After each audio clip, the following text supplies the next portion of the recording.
Colour নেই কেন? পাবলিকে তো কালারে খায়, এটা তো না না, কালার কালার কেন খাবে? চিজে কি কালার দেয় কেউ? না না দেয় না। চিজে কি কেউ কালার দেয়? আচ্ছা আপু, কিটক্যাটটা তাহলে দাম কত হবে?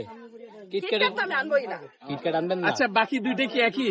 সেম সেম বাকি দুইটা সেটা তো একটু দেখান না। সেম সেম আচ্ছা, সব হচ্ছে এটাও তাহলে Oreo cheese cake. Oreo biscuit। Oreo cheese cake. তাহলে আপনি কিটক্যাট আনেননি? কালার নেই কেন? পাবলিকে তো কালারে খায়, এটা তো না না, কালার কালার কেন খাবে? চিজে কি কালার দেয় কেউ? না না দেয় না। চিজে কি কেউ কালার দেয়? আর এইটা কিন্তু পুরাটাই হচ্ছে আমাদের ওরিও বিস্কিটের গুঁড়া, হ্যাঁ, এবং ভিতরে ওই চিজ আচ্ছা চিজের সাথে উপরে ক্রিমের উপরে কি সাথে- বিস্কিটের গুঁড়া? হ্যাঁ, বিস্কিটের গুঁড়া। এটা কিন্তু কোকো পাউডার না, এটা কিন্তু হচ্ছে এই যে ওরিও চিজ কেকের বিস্কিটের গুঁড়া, হ্যাঁ, এবং এক পিস করে এখানে বিস্কিটও দেয়া আছে। আচ্ছা কত পিস হবে এখানে টোটাল? 10টা। একটু গোনেন তো আপু। 1 2 3 4 5 6 7 8 9 10টা। 10টা কত? 800 টাকা?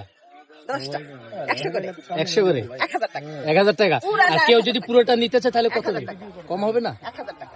ডিসকাউন্ট হবে না? আচ্ছা কি ওই যে 1000 টাকা